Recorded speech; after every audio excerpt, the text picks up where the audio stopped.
Jordan here today, and so I know it's kind of late, but I'm gonna try and get this video as best as I can.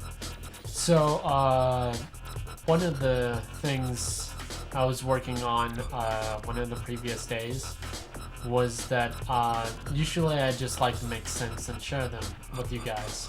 One of them I created was a deadly waiter, and one of them is just called ants, or always negative thoughts. Anyways, both of these synths are very, very unique, meaning that they don't particularly use any heavy distortion. The ants uses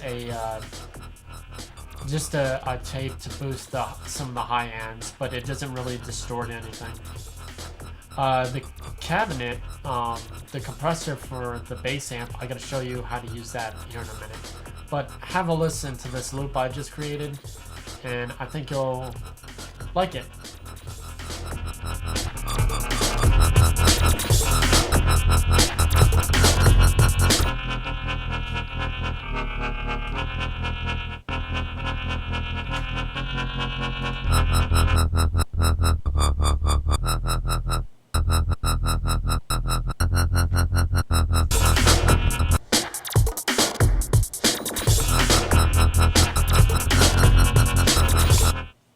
So, let's get started.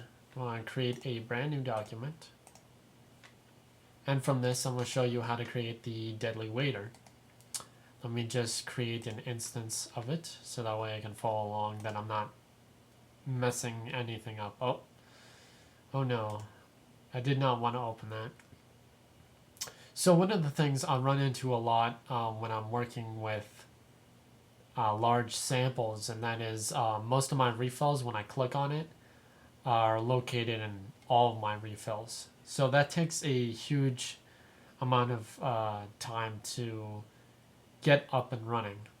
It takes about 2 to 3 minutes, sometimes much longer than that, in order to open up all the instances of refills.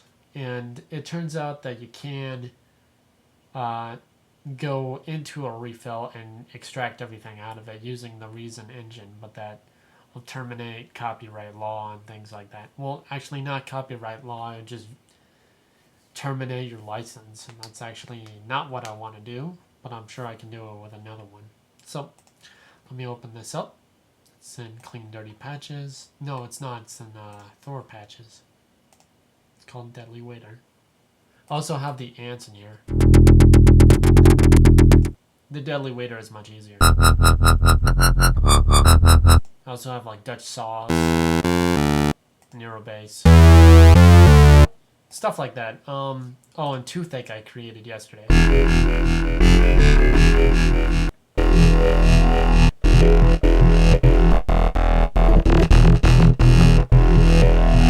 So that's pretty cool. I guess I'll be showing you guys that Wednesday, but I'm not sure. I might just create a brand new synth. So right off the bat, we're going to create a new combinator. In this, we're going to create Thor. And once I open up Thor, I just need to change the release polyphonic to 8 and leave everything basically the same. Turn the filter to a stereo variable and turn back the frequency. And that's about it. Just leave it as is. Turn on 1, 2, and 3. For our first oscillator, we're going to turn it down an octave and turn it to a triangle. Turn the PW all the way up. And for our second one, we're going to have a phase modulation oscillator. Now, I'm actually going to, for the first wave, go about, it's wave number 7. For our second one, it should be wave number 4. Not much going on right now. I'm going to turn down 2 octaves on the phase modulation oscillator and turn the PM to about halfway, which is 64. Sounds a little funky right now, but we're going to get into some of the cooler aspects.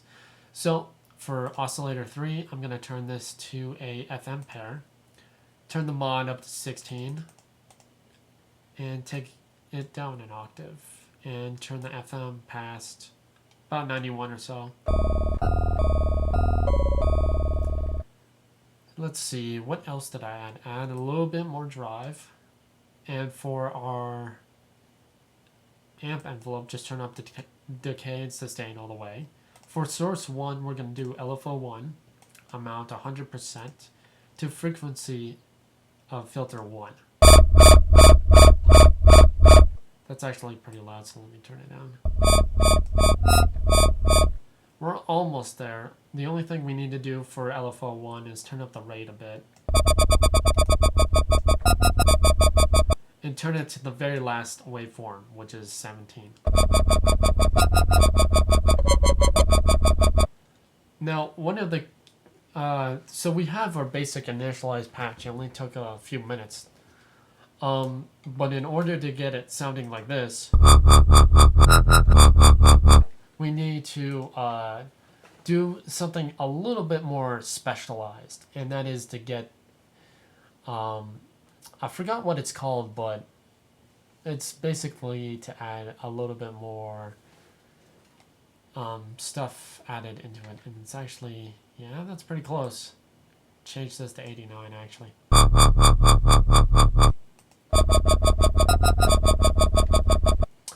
I feel like there's something missing, and it's actually... It's probably just the rate.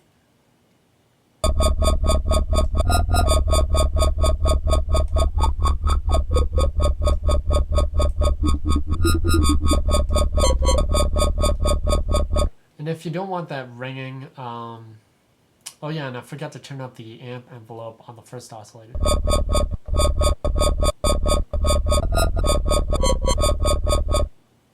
Let's see what happened if I synced it. So that's our basic initialized patch. But if we want to go in further, and I will show you how to do things a little bit further, I'm going to create a line 6 bass amp. Now, I have a... I usually don't mess with anything other than just turn the compressor on, and it's actually a really good old-fashioned compressor.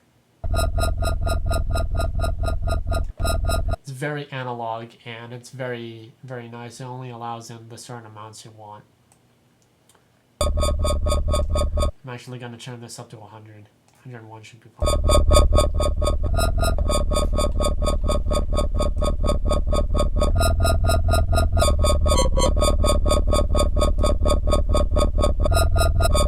So it's not distorting your signal, but that's basically it. I can upload this patch if you guys need me to. But that's really all there is to it. I think on Wednesday I actually might be showing you some cool tips and tricks and working with the granulator that Monolake made. But that's basically it. If you want to add some more stuff to it, I actually do have... usually during my videos I would add an equalizer or a compressor, equalizer, then maximizer, and I actually created an effect for this so I don't have to do this every single time. So I actually have this patch if you guys need me to upload this and this Deadly Waiter patch. But that's basically it. Thanks for joining me, and I'll see you guys Wednesday.